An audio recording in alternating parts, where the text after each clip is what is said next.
Russia ഉറങ്ങുന്ന ഒരു കരടി ആയിരുന്നു. ആണ് എന്ന് ഇപ്പോഴും വിശ്വസിക്കുന്നവരുണ്ട്. പക്ഷേ അങ്ങനെയല്ല കാര്യങ്ങൾ.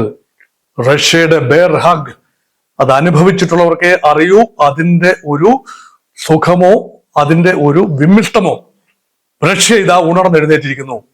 വ്ളാഡിമിർ പുടിന്റെ നേതൃത്വത്തിൽ ഏറെ പരാധീനതയുണ്ടെങ്കിലും റഷ്യ അമേരിക്കക്കെതിരെ ശക്തമായ നിലപാട് സ്വീകരിച്ചിരിക്കുന്നു.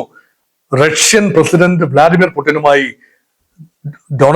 അമേരിക്കൻ പ്രസിഡന്റ് ഡൊണാൾഡ് ട്രംപിന് ഉണ്ടെന്ന് കരുതപ്പെട്ട ആ ഒരു സൗഹൃദം അത് കേവലം മരീചികയായിരുന്നു എന്ന് തിരിച്ചറിഞ്ഞ നിമിഷങ്ങളായിരുന്നു കഴിഞ്ഞ ഏതാനും ദിവസങ്ങളും മാസങ്ങളും. ഇപ്പോൾ ഇതാ Russia has spoken loud and clear.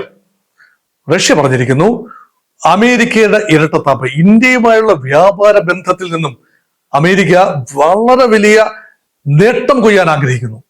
കഠിനമായ തീരുവ അടിച്ചേൽപ്പിച്ചുകൊണ്ട് അത് റഷ്യയെ കരുവാക്കിക്കൊണ്ട് റഷ്യയുമായി കച്ചവടം ചെയ്യുന്നു എന്ന ഒറ്റ കാരണത്താൽ ഇന്ത്യയെ ശത്രുപക്ഷത്ത് നിർത്തിക്കൊണ്ട് പീഡിപ്പിച്ചുകൊണ്ട് ഇമ്പോസിഷൻ നൽകിക്കൊണ്ട് 50% ടാരിഫ്, 25% ടാരിഫും അതിന് പുറമെ 25% റഷ്യയുമായി എണ്ണ വാങ്ങുന്നു എന്ന കാരണത്താൽ അഡീഷണൽ ടാരിഫ്. ഇത് അനീതിയാണ്. ലെവൽ പ്ലേയിങ് ഫീൽഡ് സൃഷ്ടിച്ചേ മതിയാവൂ.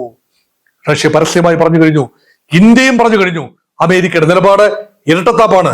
റഷ്യയിൽ നിന്ന് അമേരിക്ക എണ്ണ വാങ്ങുന്നുണ്ട്, എണ്ണയല്ല മറ്റു ചില കാര്യങ്ങൾ വാങ്ങുന്നുണ്ട്, ഹൈഡ്രോ കാർബൺ അധിഷ്ഠിതമായ മറ്റ് അനുബന്ധ കാര്യങ്ങൾ വാങ്ങുന്നുണ്ട്, ഫെർട്ടിലൈസേഴ്സ് വാങ്ങുന്നുണ്ട്, രാസ വളങ്ങൾ, അതുപോലെ യുറേനിയം ഉൾപ്പെടെ പലേഡിയം ഉൾപ്പെടെയുള്ള ധാതുക്കൾ ഇത് വാങ്ങുന്നുണ്ട്, യൂറോപ്യൻ യൂണിയനും വാങ്ങുന്നുണ്ട്. ഇതെല്ലാം മറച്ചു വെച്ചുകൊണ്ട് അതേക്കുറിച്ച് ട്രംപിനോട് ചോദിക്കുമ്പോൾ പറയുന്നത് എനിക്കറിയില്ല എന്നാണ് പറയുന്നത്. ട്രംപ് പറയുന്നു റഷ്യയിൽ നിന്നും അമേരിക്ക ഇങ്ങനെയുള്ള കാര്യങ്ങൾ വാങ്ങുന്നു എന്ന് അമേരിക്കൻ പ്രസിഡന്റായ തനിക്ക് അറിയില്ല. അദ്ദേഹത്തിന് അറിയില്ല എങ്കിൽ പിന്നെ ആർക്കാണ് അറിയുക? അപ്പൊ ഇതൊരു വിടുവാ പറയുകയല്ലേ, എന്തെങ്കിലുമൊക്കെ പറയുക എന്നുള്ളതാണ്. അപ്പൊ പറഞ്ഞു കഴിഞ്ഞതിന് ശേഷം അത് നേടിയെടുക്കാൻ വേണ്ടി സമ്മർദ്ദം ചെലുത്തുന്ന ഡൊണാൾഡ് ട്രംപിനെ മറുപടി കൊടുക്കുന്നത് റഷ്യ ആണവ ഭാഷയിലാണ്. മുൻ റഷ്യൻ പ്രസിഡന്റ് ദിമിത്രി മെദ്വദേവ് പറഞ്ഞു വെച്ചു, ആണവമായി നിങ്ങൾ ഞങ്ങളെ പ്രകോപിപ്പിക്കാൻ ഉക്രൈനെ കാട്ടിക്കൊണ്ട്, ഉക്രൈനെ നേറ്റോയിൽ ചേർത്തുകൊണ്ട്, ഉക്രൈനിൽ ആണവായുധങ്ങൾ വിന്യസിച്ച് ഞങ്ങൾക്കെതിരെ വെക്കാമെന്നാണ് ഉദ്ദേശമെങ്കിൽ അത് നടക്കില്ല. ഞങ്ങളുടെ ഡെഡ് ഹാൻഡ് പ്രയോഗമുണ്ടാകും. നിങ്ങൾ പറയുന്നു Russian economy is dead economy, അങ്ങനെയാണ് ട്രംപ് പറഞ്ഞിരിക്കുന്നത്. Russian economy is dead, Indian economy also is dead. രണ്ട് ചത്ത സമ്പദ് വ്യവസ്ഥകൾ തമ്മിൽ എണ്ണക്കച്ചവടം നടത്തിയാലും അമേരിക്കയ്ക്ക് ഒന്നും സംഭവിക്കാനില്ല എന്ന മട്ടിൽ റഷ്യയും ഇന്ത്യയും ബ്രാക്കറ്റ് ചെയ്തുകൊണ്ട് ചള്ളും പൊട്ടും പറഞ്ഞ അമേരിക്കൻ പ്രസിഡന്റ് ഡൊണാൾഡ് ട്രംപിന് ഉരുളക്കുപ്പേരി പോലെ മറുപടി കൊടുത്തു ഡെഡ് ഹാൻഡ് പ്രയോഗത്തിലൂടെ. എന്താണ് ഡെഡ് ഹാൻഡ്? ഡെഡ് ഹാൻഡ് എന്ന് പറയുന്നത് ഏതെങ്കിലും കാരണവശാൽ ആണവ യുദ്ധത്തിൽ അമേരിക്കയുടെ ആക്രമണത്തിൽ റഷ്യൻ നേതൃത്വം, പൊളിറ്റിക്കൽ ആൻഡ് മിലിറ്ററി ലീഡർഷിപ്പ് നഷ്ടപ്പെട്ടു പോയാലും നശിച്ചു പോയാലും മരണപ്പെട്ടാലും റഷ്യൻ ആണവ മിസൈലുകൾ അമേരിക്കയ്ക്ക് നേരെ ചീറിപ്പായും. അതാണ് പറയുന്നത്. മരിച്ചാലും കൈ, dead body hand will work against America എന്ന് പറയുന്നത്. അതിനോട് ചേർത്ത് വായിക്കേണ്ട മറ്റൊരു കാര്യമാണ് ഇന്റർമീഡിയറ്റ് റേഞ്ച് ന്യൂക്ലിയർ ഫോഴ്സസ് ട്രീറ്റിയിൽ നിന്നും റഷ്യ പിന്മാറിയിരിക്കുന്നു. ഗോർബച്ചേവിന്റെ കാലത്ത് 1987 മിഖായിൽ ഗോർബച്ചേവ്, റഷ്യയുടെ പരിഷ്കരണവാദിയായ ഗ്ലാസ്നോഫ്റ്റിന്റെയും പെരിസ്ട്രോയ്ക്കയുടെയും ഒക്കെ ആചാര്യൻ മിഖായിൽ ഗോർബച്ചേവ് കൊണ്ടുവന്ന ഒരു നീക്കമാണ് അമേരിക്കയുമായി ഒരു നിരപ്പിന്റെ അനുഭവത്തിൽ പോകാം. അങ്ങനെയെങ്കിൽ ഇന്റർമീഡിയറ്റ് റേഞ്ച് ന്യൂക്ലിയർ മിസൈൽസ് അമേരിക്കയ്ക്ക് നേരെ ഞങ്ങൾ വിന്യസിക്കില്ല. അമേരിക്കയുടെ ഭാഗത്തു നിന്ന് റൊണാൾഡ് റീഗൻ, അദ്ദേഹം അന്ന് അമേരിക്കൻ പ്രസിഡന്റ്, ഒരു പ്രഖ്യാപനം ഉണ്ടായി, ഞങ്ങൾ തയ്യാർ. അങ്ങനെ ആണവ പോർമുനകൾ നിലനിർത്തിക്കൊണ്ട് തന്നെ ആണവ മിസൈലുകളുടെ വിന്യാസം, ഹ്രസ്വദൂരം എന്ന് പറയുമ്പോൾ 500 kilometre, intermediate range, normal intermediate range വ്യത്യാസമാണ്. പക്ഷേ റഷ്യയും അമേരിക്കയും തമ്മിലുള്ള അകലം പാലിക്കുമ്പോൾ നോക്കുമ്പോൾ ഇന്റർമീഡിയറ്റ് റേഞ്ച് എന്ന് പറയുന്നത് 5500 കിലോമീറ്റർ ആണ്. അപ്പൊ 500 മുതൽ 5500 കിലോമീറ്റർ വരെ റേഞ്ചുള്ള മിസൈലുകളുടെ, ആണവ മിസൈലുകളുടെ വിന്യാസത്തിൽ നിന്നും 1987 ഈ ട്രീറ്റിയിലൂടെ അമേരിക്കയും റഷ്യയും പിന്നോട്ട് പോയി. അതൊരു പ്രതിജ്ഞയായിരുന്നു.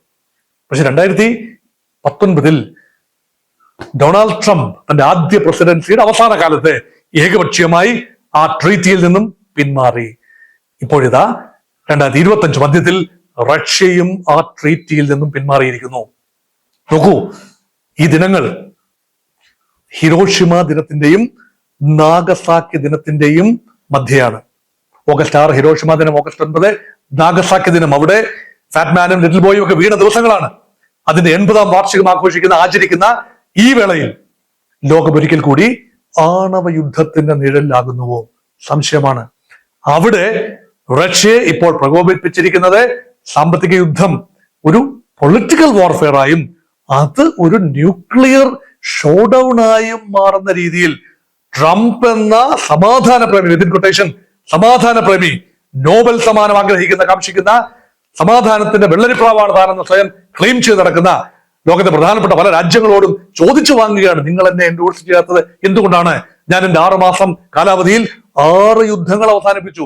6ന്റെ കണക്ക് എവിടെയാണെന്ന് എനിക്ക് മനസ്സിലാകുന്നില്ല. ഈ 6 യുദ്ധങ്ങൾ ഇന്ത്യ പാകിസ്ഥാൻ പഹൽഗാമിന്റെ ബദലായുള്ള സിന്ധൂർ ഉൾപ്പെടെ ഇസ്രായേലും ഇറാനും തമ്മിലുള്ള യുദ്ധം ഉൾപ്പെടെ എല്ലാം ഞാൻ ഇടപെട്ട് നിർത്തിവെച്ചു. എനിക്ക് സമാധാനത്തിന് നോബൽ സമ്മാനം വേണം.